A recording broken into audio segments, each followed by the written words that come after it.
Hi అండి.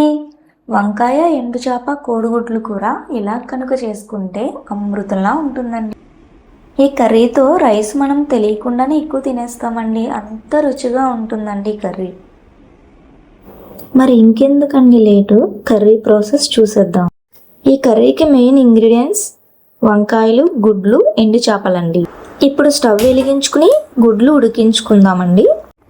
ఇప్పుడు hot వాటర్లో ఎండు చేపలు అనేవి వేసుకుని శుభ్రంగా కడుక్కోవాలండి. నేను చూపిస్తున్న విధంగా కడుక్కుని పక్కన పెట్టుకుందాం. ఒక ఉల్లిపాయ చిన్న చిన్న ముక్కలుగా కట్ చేసుకుని పెట్టుకోవాలి. ఒక 4-5 పచ్చిమిర్చి కట్ చేసుకోవాలి. ఉడికించి పెట్టుకున్న 4 గుడ్లు, శుభ్రంగా చేసుకున్న ఎండు చేప ముక్కలు. నేను ఈ కర్రీ కోసం తెల్ల వంకాయలు తీసుకున్నానండి. వంకాయలు నేను చూపిస్తున్న విధంగా కట్ చేసుకుని సాల్ట్ వాటర్లో వేసుకుని పక్కన పెట్టుకోవాలి.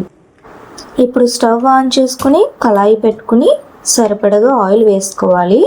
ఆయిల్ బాగా హీట్ అయ్యాక ఉడికించుకున్న కోడిగుడ్లు 4 వేసుకుని కోడిగుడ్ల పైన క్రిస్పీగా లేయర్ ఫామ్ అయ్యేంత వరకు వేయించుకోవాలి. ఇప్పుడు గుడ్లు ఒక ప్లేట్లోకి తీసుకుని పక్కన పెట్టుకోవాలి.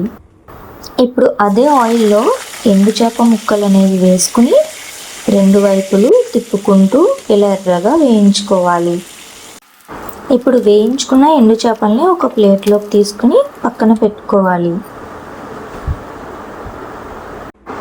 ఇప్పుడు అదే ఆయిల్లో మనం చిన్నగా కట్ చేసి పెట్టుకున్న ఆనియన్స్ వేసుకుని మంచి కలర్ వచ్చేంత వరకు ఫ్రై చేసుకోవాలి. అందులోనే ఒక 4-5 పచ్చిమిర్చి కట్ చేసుకున్నవి వేసుకుని చూడండి, నేను చూపిస్తున్న విధంగా మంచి కలర్ వచ్చేంత వరకు ఫ్రై చేసుకోవాలి. ఇలా ఫ్రై అయిన ఆనియన్స్లో మనం ఇందాక కట్ చేసి పెట్టుకున్న వంకాయ ముక్కలన్నీ వేసుకుని ఒకసారి అన్నీ మంచిగా కలుపుకున్న తర్వాత ఒక 10 నిమిషాలు మూత పెట్టుకుని మగ్గించుకోవాలి. మూత తీసి చూద్దామండి. చూడండి, వంకాయలు అనేవి ఇలా మగ్గితే సరిపోతుంది. ఇప్పుడు ఉడికించుకున్న కోడిగుడ్లు వేసుకుని వేయించి పక్కన పెట్టుకున్న ఎండు చేప ముక్కలు కూడా వేసుకోవాలి. ఇప్పుడు ఇందులో 1 టేబుల్ స్పూన్ కారం, 1/2 టేబుల్ స్పూన్ పసుపు, 1 టేబుల్ స్పూన్ కల్లుప్పు అనేది వేసుకున్నానండి. మీరు రుచికి సరిపడా వేసుకోండి, ఎందుకంటే ఎండు చేపల్లో ఆల్రెడీ ఉప్పు ఉంటుంది.